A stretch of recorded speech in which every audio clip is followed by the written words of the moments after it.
Hello મિત્રો, આજે આપણે 11 જીવ વિજ્ઞાન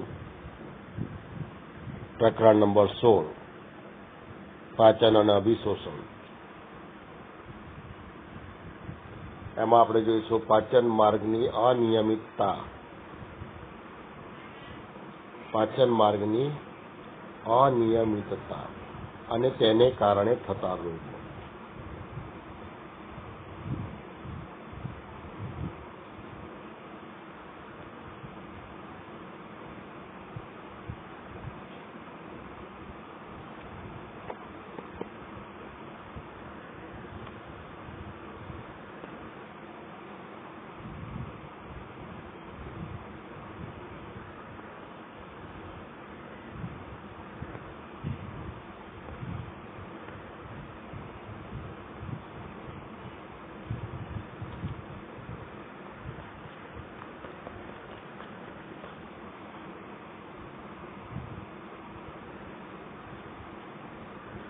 પાચન માર્ગની અનિયમિતતા અને તેને કારણે થતા રોગો આપણે જોઈશું. તો આપણે પાચન ક્રિયા સમગ્ર જોઈ ગયા. ખોરાક મુખ દ્વારા લેવાય છે, જેમાં બધા જ ઘટક યુક્ત પોષક દ્રવ્યો યુક્ત ખોરાક હોય છે. મુખ ગોવામાં ખોરાક ચવાય, દળાય, ભરડાય, લાળ રસ બળે, કેટલાક સ્ટાર્ચનું પાચન થાય વગેરે જોઈ ગયા. ખોરાક આગળ જઠરમાં જાય, જઠરમાં પાચન ક્રિયા થાય છે. ખોરાક પક્વાશયમાં આવે, પક્વાશયમાં પાચન ક્રિયા થાય છે. આ દરેક અંગોમાં ચોક્કસ સ્થાને ચોક્કસ અંતઃસ્ત્રાવો સર્જાય છે અને આ ચોક્કસ અંતઃસ્ત્રાવોની અસર હેઠળ ચોક્કસ ઉત્સેચકોનો સ્ત્રાવ થાય છે અને આ ઉત્સેચકો પાચન ક્રિયા શક્ય બનાવે છે. પણ આ પાચન માર્ગમાં બેક્ટેરિયા, વાયરસ એને કારણે ચેપ લાગે અથવા તો કેટલાક અંતઃપરોપજીવીઓ કે જે આપણા અન્ન માર્ગમાં વસવાટ કરતા હોય, જેવા કે પટ્ટી કૃમિ છે, ગોળ કૃમિ છે, અંકુશ કૃમિ છે, પીન કૃમિ છે, આવા અંતઃપરોપજીવીઓ પણ અન્નમાર્ગની અંદરની જે દિવાલ છે, શ્લેષ્મ સ્તર છે, એને નુકસાન પહોંચાડે છે અને એને કારણે કેટલાક રોગો થાય છે. પાચન માર્ગની અનિયમિતતાને કારણે થતા રોગો, એમાં સૌથી પહેલો રોગ આપે છે પીળીઓ, જેને આપણે કમળો તરીકે ઓળખીએ છીએ. અંગ્રેજીમાં જોન્ડિસ તરીકે ઓળખવામાં આવે છે. આ રોગથી બધા જ પરિચિત હશે. સામાન્ય રીતે કમળાની અંદર આપણા ઉદર પ્રદેશમાં ઉપરના ભાગમાં દુખાવો થાય છે. તો શા માટે ઉદર પ્રદેશના ઉપરના ભાગમાં જમણી બાજુ જ દુખાવો થાય છે? તો આપણે પાચન તંત્રની ગોઠવણી જોઈ ગયા. ઉરોદર પટલની નીચે ઉદર ગુહામાં ઉપર ડાબી બાજુ જઠર આવેલું છે અને જમણી બાજુ યકૃત આવેલું છે. તો આ રોગમાં યકૃત અસરગ્રસ્ત થાય છે, યકૃત અસર પામે છે. આ રોગમાં કયું અંગ અસર પામે છે? તો યકૃત અસર પામે છે. અને યકૃતનું કાર્ય શું છે? તે તો પિત્તરસ ઉત્પન્ન કરે છે અને આ પિત્તરસમાં કેટલાક ક્ષારો અને પિત્ત રંજકો ઉત્સર્જિત કરે છે. તો અહીંયા યકૃત, એમાં પિત્ત રંજકો એનું ઉત્સર્જન થાય છે. તો અહીંયા આ રોગમાં યકૃતમાં પિત્ત રંજકોનું ઉત્સર્જન, એમાં યકૃત નિષ્ફળ જાય છે, જેને કારણે પિત્ત રંજકોનો યકૃતમાં ભરાવો થાય છે. પિત્ત રંજકો તરીકે આપણે આગળ 2 પિત્ત રંજકો જોઈ ગયા, બિલીરુબિન, બિલીવર્ડિન. ખાસ કરીને બિલીવર્ડિન, એનો ભરાવો થવાને કારણે યકૃત પર સોજો આવે છે અને યકૃતનું સ્થાન ઉદર ગુફામાં ઉપર જમણી બાજુ ગોઠવાયેલું હોય છે, એટલે આપણે આ સ્થાને દુખાવો થાય છે. સાથે સાથે આપણે જોઈએ કે આ રોગમાં કેટલાક દેખાય તેવા લક્ષણોમાં તો શરીરના કેટલાક ભાગોના રંગમાં પરિવર્તન આવે છે, જેવું કે શરીરની ત્વચા પીળાશ પડતા રંગની દેખાય છે. આંખોનો રંગ જે આપણો સફેદ હોય છે કીકીની બાજુમાં, કીકીની આજુબાજુ એ પીળાશ પડતી બની જાય છે. સાથે સાથે મૂત્રનો જો રંગ છે સામાન્ય રીતે આછો પીળો એ થોડો વધારે ઘેરો પીળો બને છે. આ કેટલાક દેખીતા લક્ષણો, શરીરના રંગમાં પીળાશ પડતું લક્ષણો, અને સાથે સાથે ઉદર પ્રદેશમાં જમણી બાજુ ઉપરના ભાગમાં દુખાવો થવો એ આ રોગનું લક્ષણ છે. આવો જ બીજો રોગ છે ઉલટી.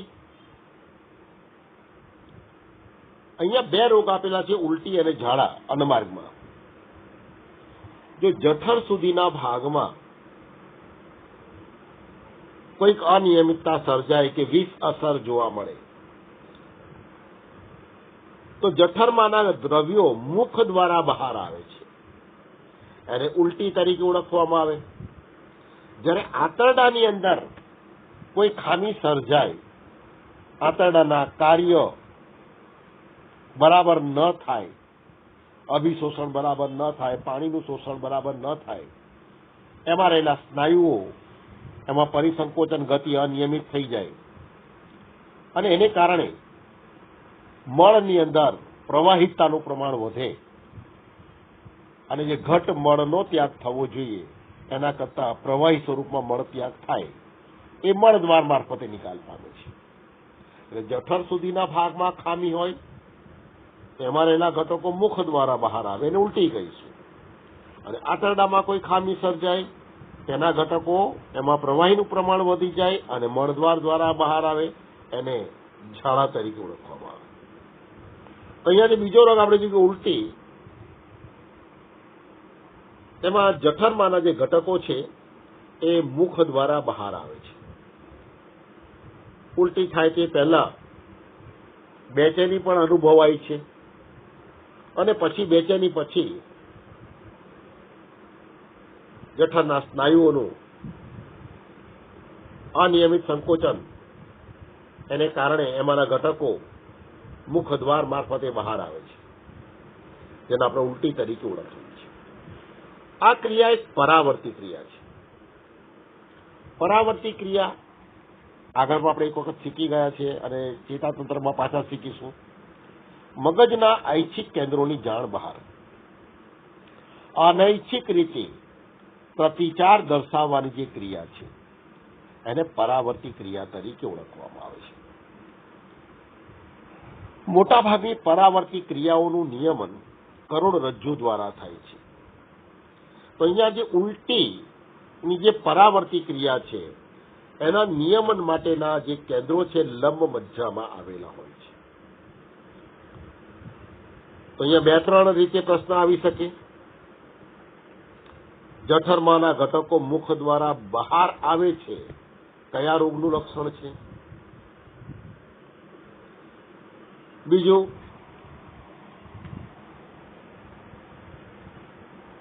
ઉલટી થવી એ કઈ ક્રિયા છે? ઐચ્છિક ક્રિયા છે, અનૈચ્છિક ક્રિયા છે, પરાવર્તી ક્રિયા છે? ઉલટી માટેના પરાવર્તી ક્રિયાના નિયંત્રણ માટેના કેન્દ્રો ક્યાં આવેલા હોય છે?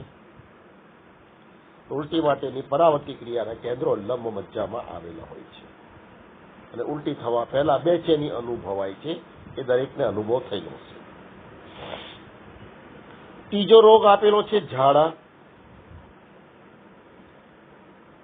આંતરડાની અંદર કોઈ અનિયમિતતા સર્જાય અને આંતરડાની થોડા સમયે અનિયમિત ગતિ અને એને કારણે એમાંથી જે બહાર આવતું જે મળ છે એમાં પ્રવાહિતતાનું પ્રમાણ વધી જાય છે. આંતરડામાં ખામી સર્જાય છે એટલે પોષક ઘટકોનું જે શોષણ થવું જોઈએ થતું નથી. પાણીનું જે શોષણ થવું જોઈએ વધારે પાણીનું પણ શોષણ થતું નથી. એટલે મળની સાથે સાથે પાણીનો પણ ત્યાગ થાય છે, એટલે મળ પ્રવાહી સ્વરૂપમાં વધારે હોય છે, એને ઝાડા તરીકે ઓળખવામાં આવે છે. એના પછીનો ચોથો રોગ છે કબજિયાત. આંતરડાની અનિયમિતતાને કારણે, એની અનિયમિત ગતિને કારણે જે મળ છે મળાશયમાં ભરાઈ રહે છે અને મળ ત્યાગમાં મુશ્કેલી ઊભી થાય છે. આ રોગને કબજિયાત તરીકે ઓળખવામાં આવે છે. કબજિયાત માટેના અનેક કારણો હોઈ શકે. પાંચમો રોગ છે અપચો. અપચો એટલે કે ખોરાકના ઘટકોનું સંપૂર્ણ પાચન થતું નથી. સ્વાભાવિક છે કે સંપૂર્ણ પાચન ન થાય તો અપૂર્ણ પાચિત પદાર્થ ઉદર ગુહામાં ભરાયેલું રહે અને પેટ એને કારણે ભારે લાગે. તો ખોરાકના ઘટકોનું સંપૂર્ણ પાચન કેમ થતું નથી? તો આપણે જે પાચન ક્રિયા માટે ઉત્સેચકો જવાબદાર છે. તો ઉત્સેચકોનો અપૂરતો સ્ત્રાવ, જેને કારણે સંપૂર્ણ પાચન થતું નથી. એ ઉપરાંત સંપૂર્ણ પાચન ન થાય તો અપાચિત પદાર્થ અન્નમાર્ગમાં આગળ ધકેલાય અને વિષ અસર એને કારણે ઊભી થાય. આવું થવાનું કારણ શું? અપચો થવાનું કારણ શું? તો કેટલીક વખત આપણે જરૂરિયાત કરતા વધારે પડતો ખોરાક લેતા હોઈએ, વધુ મસાલેદાર ખોરાકનો ઉપયોગ કરતા હોઈએ, ત્યારે અપચો થવાની શક્યતા હોય છે. તો આ થઈ ગઈ પાચન માર્ગની અનિયમિતતા અને એને કારણે થતા રોગો.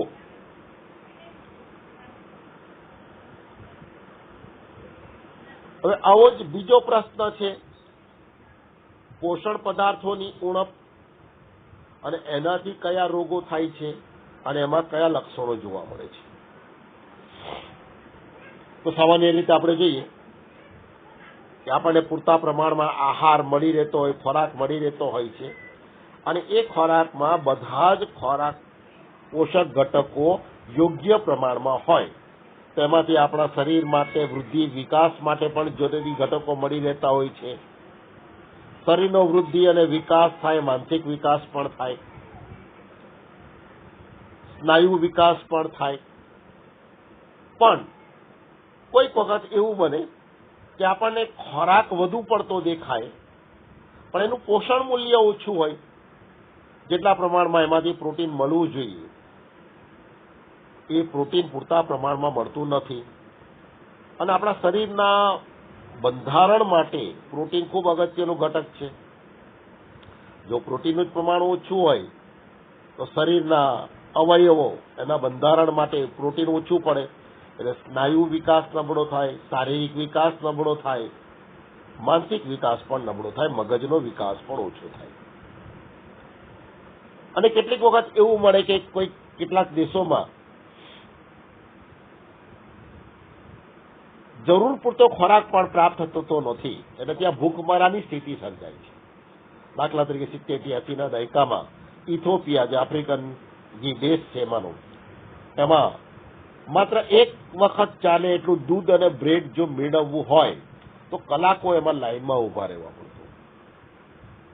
તો આ રીતે વારંવાર લાઈનમાં ઉભા રહીને દૂધ મેળવવું પડતું. તો એક વખત મળે પૂરતું ખોરાક, શરીરની જરૂર જેટલો ખોરાક પણ પૂરતો ન મળે તો પણ શરીરમાં નબળાઈ આવે છે, શરીરનો વૃદ્ધિ વિકાસ ઓછો થાય છે, પ્રોટીનની ઉણપને કારણે ખાસ થાય છે. તો ખાસ કરીને દક્ષિણ અને દક્ષિણ પૂર્વ એશિયા, પશ્ચિમ અને મધ્ય આફ્રિકા, એના ઘણા વિકાસ પામતા દેશો, એમાં પ્રોટીન અને કુલ ખોરાકની પાચનની ઉણપ ખૂબ જ ફેલાયેલી છે. એટલે ત્યાં લગભગ દુકાળની સ્થિતિ અથવા ભૂખમરા જેવી સ્થિતિનું સર્જન થયેલું છે. ખાસ કરીને જે દેશોમાં રાજકીય અસ્થિરતા જોવા મળતી હોય ત્યાં આ સ્થિતિનું નિર્માણ થાય છે. પ્રોટીનનું પ્રમાણ જરૂરિયાત પૂરતું પણ મળતું નથી, અને PEM તરીકે ઓળખવામાં આવે છે, પ્રોટીન એનર્જી માલન્યુટ્રિશન. પૂર્ણ નામમાં આ એક માર્કમાં પૂછાય છે, PEM પૂર્ણ નામ જણાવો.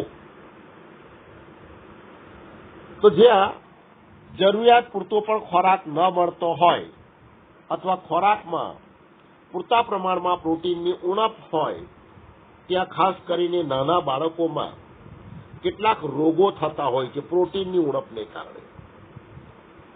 આ રોગોમાં શિશુમાં થતા રોગોમાં મહત્વનો પહેલો રોગ છે મરાસ્મસ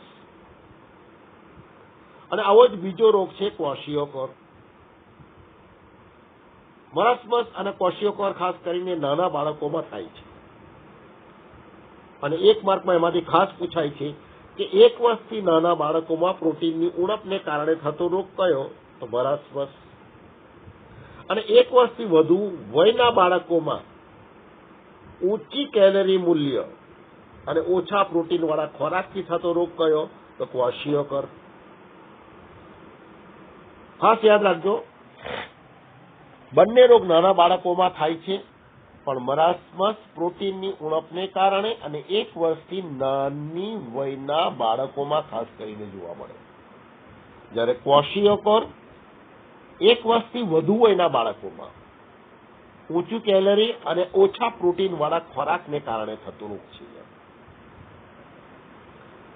તેમાંથી આપણે પહેલો રોગ જોઈએ છે અને એ છે મરાસ્મસ. હવે એમાંથી કોઈ પણ એક રોગ 2 માર્કમાં પણ પૂછી શકાય છે. તો શાને કારણે મરાસ્મસ થાય છે? તો પ્રોટીન અને કેલરીની ઉત્તેજનાત્મક ઉણપને કારણે. પૂરતા પ્રમાણમાં કેલરી અને પ્રોટીન યુક્ત ખોરાક ન મળે ત્યારે ખાસ કરીને 1 વર્ષથી નાના બાળકોમાં આ રોગ જોવા મળે છે. હવે આવા નાના બાળકો, એનો ખોરાક માતાનું દૂધ છે. 1 વર્ષથી નાની વયનું બાળક હોય અને એને માતાના દૂધને બદલે ખૂબ જ વહેલા બીજા અપૂરતા પોષક દ્રવ્યયુક્ત ખોરાક એને જો આપવામાં આવે અને એમાં પણ પ્રોટીન અને કેલેરીની ઉણપ હોય તેવો ખોરાક જો મળે તો આવા બાળકને મરાસ્મસનો રોગ થાય છે. કયા કયા લક્ષણો છે આ રોગના? તો આપણે જોઈએ પ્રોટીન અને કેલેરી એને કારણે ઉણપને કારણે થતો રોગ છે. તો પહેલું લક્ષણ એમાં પ્રોટીનની ઉણપ વર્તાય, કારણ કે ખોરાકમાં પૂરતા પ્રમાણમાં પ્રોટીન મળતો નથી. પ્રોટીન શરીરના વૃદ્ધિ અને વિકાસ માટે ખૂબ જરૂરી છે. જો પ્રોટીન ન મળે તો શરીરની વૃદ્ધિ નબળી થાય.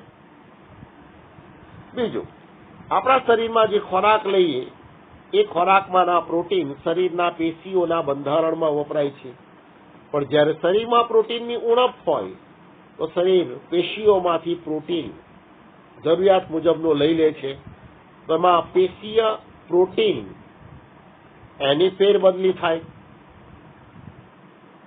પેશીઓમાં પ્રોટીનનું પ્રમાણ ઘટે એટલે શરીર અતિ ક્ષીણ બનવા માંડે, શરીર જરવા માંડે.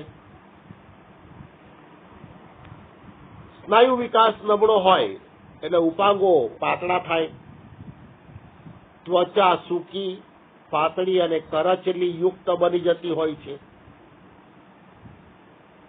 પૂરતા પ્રમાણમાં પ્રોટીનને અભાવે વૃદ્ધિ દર અને શરીરના વજનમાં નોંધપાત્ર ઘટાડો જોવા મળે છે અને સાથે સાથે મગજ અને મગજના ભાગોની વૃદ્ધિ અને વિકાસ પણ આ રોગમાં નબળા પડે છે.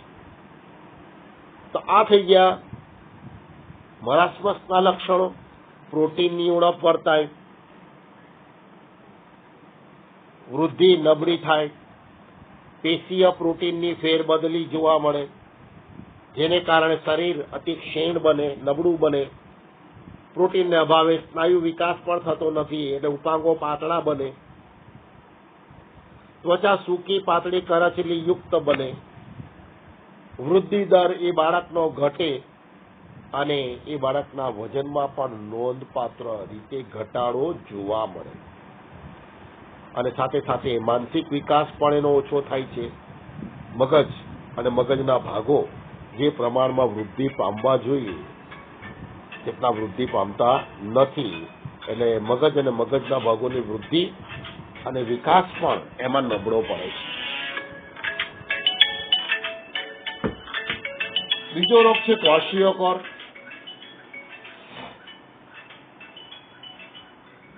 એ પણ કેલેરી અને પ્રોટીનની ઉણપને કારણે થાય છે. પૂરતા પ્રમાણમાં કેલેરીયુક્ત આહાર મળતો નથી, ખોરાકમાં પૂરતા પ્રમાણમાં પ્રોટીનની ઉણપ હોય ત્યારે આ રોગ થતો હોય છે. અને ખાસ કરીને 1 વર્ષથી વધુ વયના બાળકો એને માતાના દૂધને બદલે ઊંચી કેલેરી અને ઓછા પ્રોટીન વાળો ખોરાક આપવાથી ક્વોશિયોકોરનો રોગ થતો હોય છે. 1 વર્ષથી વધુ વયના બાળકોને માતાના દૂધને બદલે ઊંચી કેલરી અને ઓછા પ્રોટીન વાળા ખોરાકથી આ ક્વોશિયોકોરનો રોગ થાય છે. આમાં ઓછું પ્રોટીન છે એટલે લક્ષણો આપણે જોઈએ.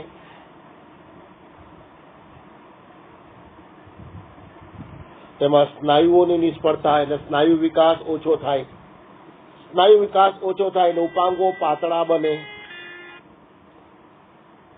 વૃદ્ધિ અને મગજનો વિકાસ નિષ્ફળ જવો. પરંતુ આ રોગનું એક મહત્વનું લક્ષણ છે ચરબીનું ત્વચાની નીચે જમા રહેવું, એટલે ત્વચાની નીચે ચરબીનો ભરાવો થાય છે અને એને કારણે શરીરના કેટલાક ભાગમાં સોજા આવે છે. એ આ રોગનું મહત્વનું લક્ષણ છે. આ થઈ ગઈ 1 વર્ષથી વધુ વયના બાળકોમાં થતો રોગ ક્વોશિયોકોર. 1 વર્ષથી વધુ વયના બાળકોમાં થતો ક્વોશિયોકોરનો રોગ છે. અહીંયા બંનેમાં કેટલાક લક્ષણોમાં સમાનતા છે, જોઈ લઈએ આપણે. વૃદ્ધિ અને વિકાસ ઓછો થાય, સ્નાયુ વિકાસ ઓછો થાય, ઉપાંગો પાતળા બને, મગજ એનો વિકાસ ઓછો થાય છે. બરાબર છે. તો આ જે લક્ષણો છે એ ઓછી કેલરી અને પ્રોટીનયુક્ત આહારને કારણે થતા રોગો છે, મરાસમસ અને ક્વોશિયોકોર. તો 2 મહત્વના રોગ થઈ ગયા. Thank you.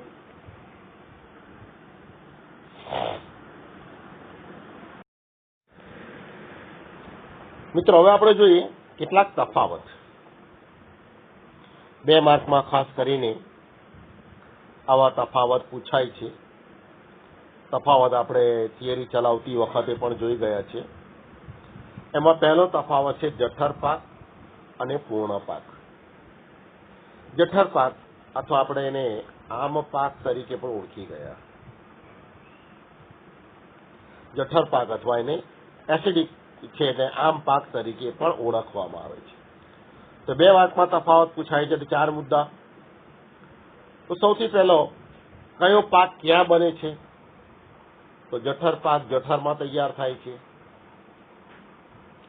સંપૂર્ણ પાક, પૂર્ણ પાક નાના આંતરડામાં તૈયાર થાય છે, અથવા આપણે એને કહીશું મધ્યાંતરમાં તૈયાર થાય છે.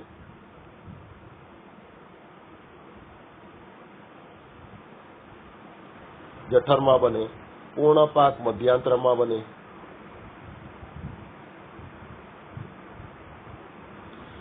બીજું આપણે જે જઠર પાક એના ઘટકોનું અંશતઃ પાચન થયેલું હોય છે, જ્યારે પૂર્ણ પાક ખોરાકના બધા જ ઘટકોનું સંપૂર્ણ પાચન થયેલું હોય છે. બીજું આપણે જઠર પાક અર્ધઘટ છે, જ્યારે પૂર્ણ પાક પ્રવાહી સ્વરૂપમાં છે. એના પછીની જઠર પાક એમાં મંદ HCl ને કારણે અમ્લીય માધ્યમ ધરાવે છે, જ્યારે પૂર્ણ પાક અલ્કલીય માધ્યમ ધરાવે છે. અહીં આપેલું છે મુદ્દો. અને જઠર પાકમાં ખોરાકના ઘટકોનું અપૂર્ણ પાચન થયેલું છે, એમાં માત્ર પ્રોટીનનું પાચન થયું હોય અને પ્રોટીનનું પ્રોટીઓઝિસ અને પેપ્ટોન્સમાં રૂપાંતર થયેલું હોય છે, જ્યારે પૂર્ણ પાકમાં ખોરાકના બધા જ ઘટકોનું સરળ અને શોષી શકાય તેવા સ્વરૂપમાં રૂપાંતર થયેલું હોય છે, જેવા કે પ્રોટીન એમિનો એસિડ્સમાં ફેરવાઈ ગયા હોય છે, કાર્બોદિત ગ્લુકોઝ, સુક્રોઝ, ફ્રુક્ટોઝ વગેરે મોનોસેકેરાઇડ જેવા સંયોજનોમાં ફેરવાઈ ગયા હોય છે, ફેટી લિપિડ, ફેટી એસિડ અને ગ્લિસરોલમાં ફેરવાઈ ગયા હોય છે. આ રીતે ખોરાકના બધા જ ઘટકોનું એમાં સંપૂર્ણ પાચન થયેલું હોય છે. તો અહીંયા મહત્વના મુદ્દા હોય તો નંબર 1 આપણે લઈ શકીએ, જઠર પાક જઠરમાં બને છે, જ્યારે પૂર્ણ પાક મધ્યાંતરમાં બને છે. બીજું એ કેવું માધ્યમ ધરાવે છે? તો જઠર પાક તે અમ્લીય માધ્યમ ધરાવે છે.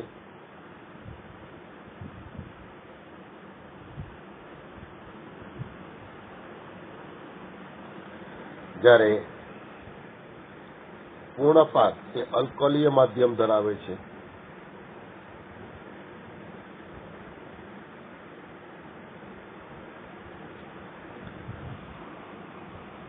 ત્રીજો આપણે લઈએ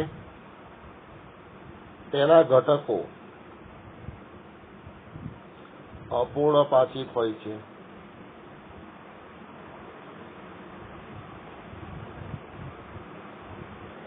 જ્યારે અહીંયા આપણે લઈએ તેના ઘટકો સંપૂર્ણ પાચિત હોય છે.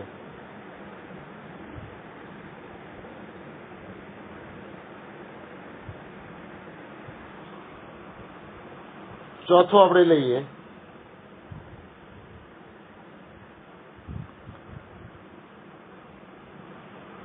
તેના ઘટકો શોષણક્ષમ હોતા નથી.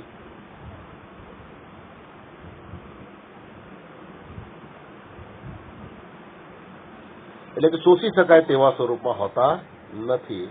જ્યારે પૂર્ણ પાકના ઘટકો તેના ઘટકો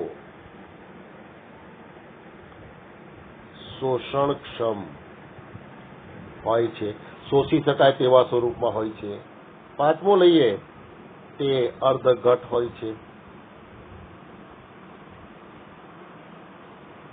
જ્યારે અહીંયા પાંચમું લઈએ તે પ્રવાહી સ્વરૂપમાં હોય છે.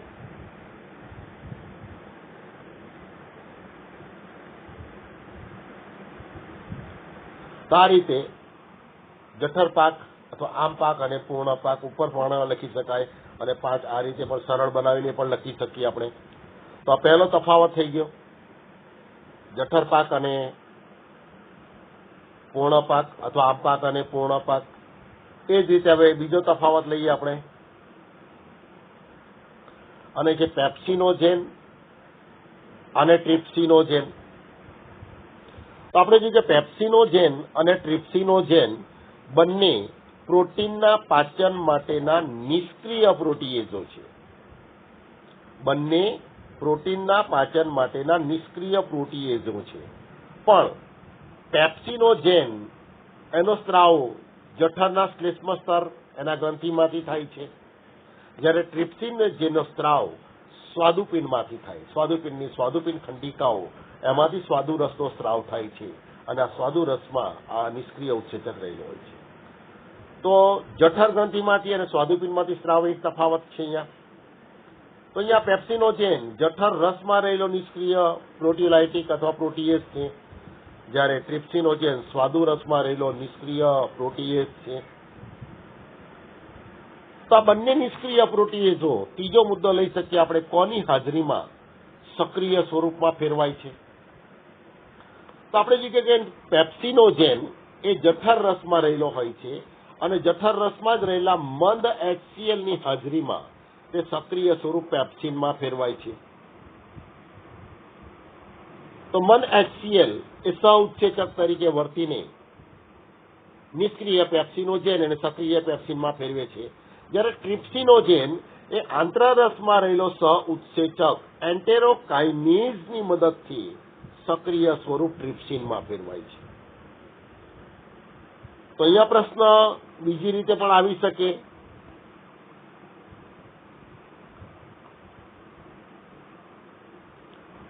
મંદ HCl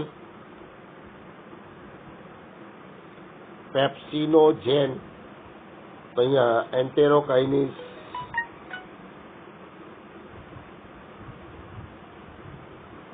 ખાલી જગ્યા. તો અહીંયા પ્રશ્ન છે પેપ્સિનોજેન મંદ HCl સહઉત્સેચકની મદદથી સક્રિય બને છે, તો એન્ટેરોકાઇનેઝની મદદથી કોણ સક્રિય બને? અથવા અહીંયા ટ્રિપ્સિનોજેન આપેલું હોય તો કોની મદદથી સક્રિય બને? એ રીતે પણ એક વાતમાં પ્રશ્ન પૂછાય છે, યાદ રાખજો. મંદ HCl ની મદદથી પેપ્સિનોજેન સક્રિય બને તો કોની મદદથી ટ્રિપ્સિનોજેન સક્રિય બને? અથવા એન્ટેરોકાઇનેઝની મદદથી કોણ સક્રિય બને? ખાલી જગ્યા કોઈ પણ જગ્યાએ આપી શકે છે. તો કોની મદદથી સક્રિય બને ત્રીજો મુદ્દો આવી ગયો. હવે એ પ્રોટીનના કયા સ્વરૂપનું કયા સ્વરૂપમાં રૂપાંતર કરે છે, ચોથો મુદ્દો. તો આપણે જોઈ ગયા કે પેપ્સિન સક્રિય બને ત્યારે ખોરાકમાંના વિવિધ પ્રોટીન પર પ્રક્રિયા કરી એને પ્રોટીઓઝિસ અને પેપ્ટોન્સમાં ફેરવે છે. જ્યારે જઠર રસમાંના HCl ની મદદથી પેપ્સિનોજેન સક્રિય સ્વરૂપ પેપ્સિનમાં ફેરવાય, એ પેપ્સિન શું કાર્ય કરે? તો ખોરાકમાંના વિવિધ પ્રોટીન પર પ્રક્રિયા કરીને તેને પ્રોટીઓઝિસ અને પેપ્ટોન્સમાં ફેરવવાનું કાર્ય કરે છે. જ્યારે ટ્રિપ્સિન શું કાર્ય કરે? તો જે પ્રોટીઓઝિસ અને પેપ્ટોન્સ જઠર પાક દ્વારા પક્વાશયમાં આવે છે તેનું ડાયપેપ્ટાઇડમાં રૂપાંતર કરે છે. પહેલા પોલીપેપ્ટાઇડમાં અને ડાયપેપ્ટાઇડમાં રૂપાંતર કરે છે. તો આ રીતે ખોરાકના જુદા જુદા અને પ્રોટીનના જુદા જુદા સ્વરૂપ એનું પાચન કરે છે. એટલે ક્યાંથી સ્ત્રવે, કયા રસમાં રહેલો છે, કોની મદદથી સક્રિય બને છે, અને સહઉત્સેચક.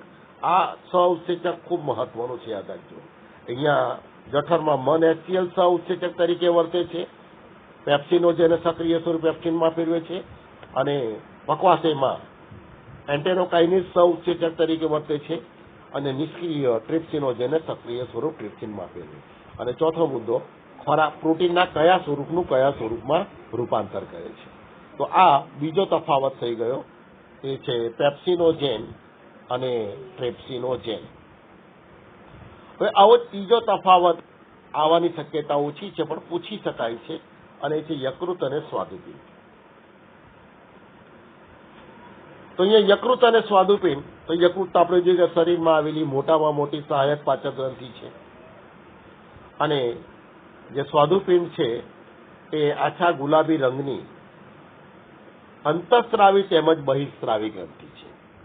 વૈજ્ઞાનિક કારણ સ્વરૂપમાં પણ આવી શકે, બરાબર છે, આપણે જોઈ ગયા છીએ અહીંયા. તો સ્વાદુપિંડ એ અંતઃસ્રાવી તેમજ બહિઃસ્રાવી ગ્રંથિ છે. આ ગ્રંથિઓ ક્યાં આવેલી છે? તો આપણે જોઈ ગયા કે બંને ગ્રંથિઓ ઉદર ગુહામાં આવેલી છે. તો યકૃત ઉદર ગુહામાં અવરોદર પટલની નીચે જમણી બાજુ ગોઠવાયેલું છે, જ્યારે સ્વાદુપિંડ જઠર અને પક્વાશયની વચ્ચે જે યુ આકારનો પાશ બને છે એ પાશની વચ્ચે ગોઠવાયેલી અંતઃસ્રાવી તેમજ બહિઃસ્રાવી ગ્રંથિ છે.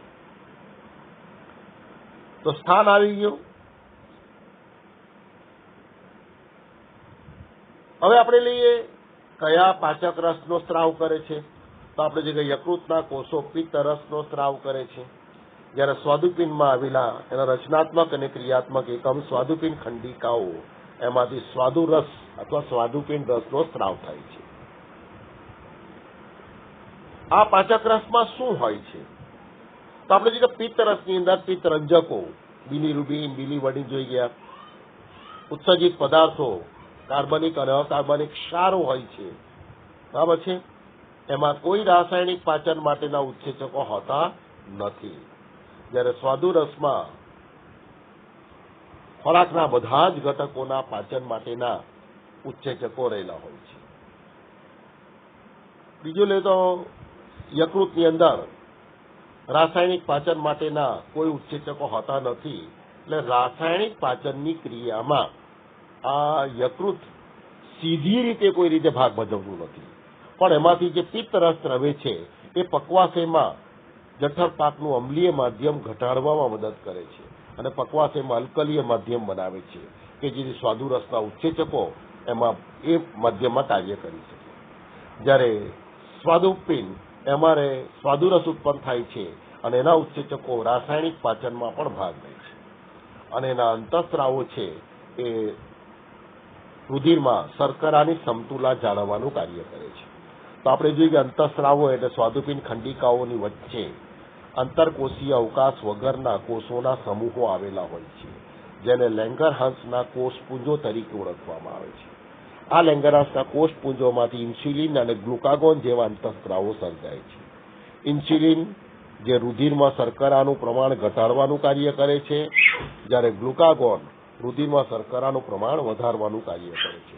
તો શર્કરાનું પ્રમાણ જાળવવાનું કાર્ય સ્વાદુપિંડ એમાંથી જે અંતઃસ્રાવ સર્જાય છે એ કરે છે અહીંયા. તો આ થઈ ગયા આપણા કેટલાક તફાવત. બરાબર, બાકીના આપણે નેક્સ્ટ વિડીયોમાં જોઈશું. Thank you all.